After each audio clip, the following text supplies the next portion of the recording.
राधे श्याम। आइए सुनते हैं एक भक्तिमती की कथा, जिसके प्रेम में स्वयं राम सरकार दौड़े चले आते हैं। अयोध्या के बहुत निकट ही पौराणिक नदी कुटीला है, जिसे आठ टेढ़ी कहते हैं। उसके तट के निकट ही एक भक्त परिवार रहता था। उनके घर एक सरस्वती नाम की बालिका थी। वे लोग नित्य श्री कनक बिहारी जी का दर्शन करने अयोध्या आते थे। सरस्वती का कोई सगा भाई नहीं था, केवल एक मौसेरा भाई ही था। वह जब भी श्री रघुनाथ जी का दर्शन करने आती तो उसमें मन में यही भाव आता कि सरकार मेरे अपने भाई ही हैं। उसकी आयु उस समय मात्र 2 वर्ष की थी। रक्षाबंधन से कुछ समय पूर्व उसने सरकार से कहा कि मैं आपको राखी बांधने आऊंगी। उसने सुंदर राखी बनाई और रक्षाबंधन पूर्णिमा पर मंदिर लेकर गई।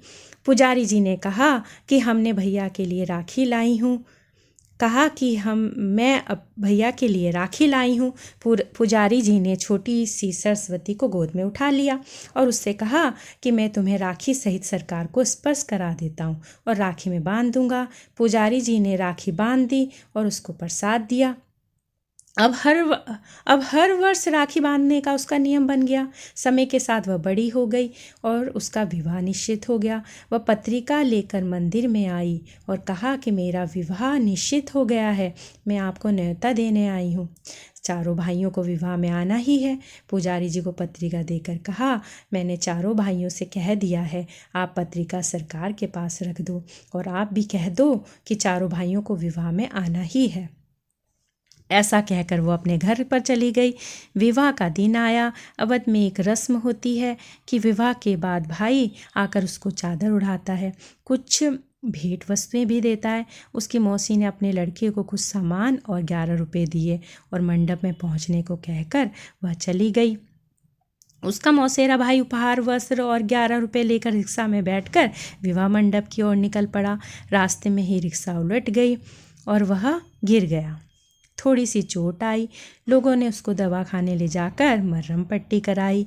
यहाँ सरस्वती घूंघट से बार बार मंडप के दरवाजे पर देख रही है और सोच रही है कि सरकार अभी तक क्यों नहीं आए। उसको पूरा विश्वास है कि चारों भाई आएंगे। माँ से कह भी दिया कि ध्यान रखना, अयोध्या जी से मेरे भाई आएंगे। माँ ने उसको भोला समझकर हंस दिया। जब बहुत देर हो गई तब व्याकुल होकर वह दरवाजे पर जाकर रोने लगी। दूर दूर के रिश्तेदार आ गए, पर मेरे अपने भाई क्यों नहीं आए? क्या मैं उनकी बहन नहीं हूँ?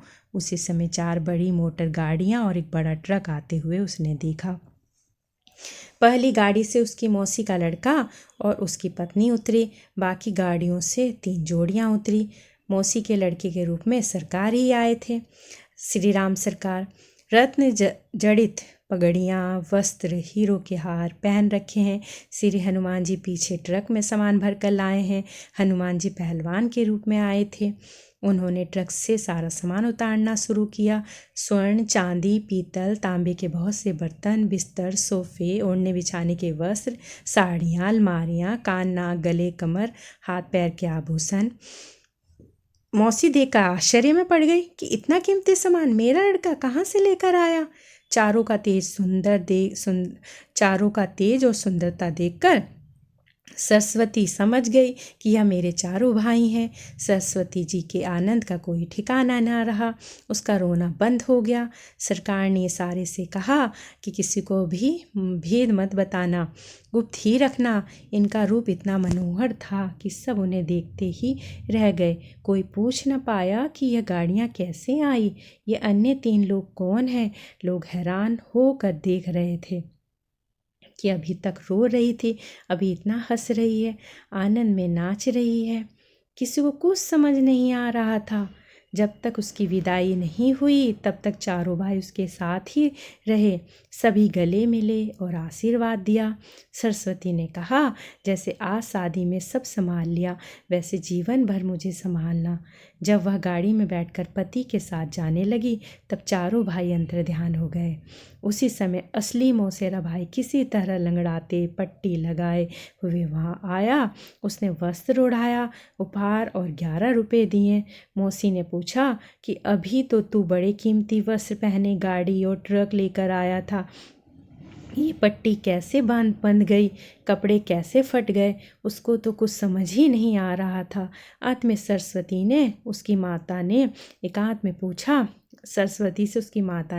में पूछा कि बेटी सच सच बता कि क्या बात है, ये चारों कौन हैं।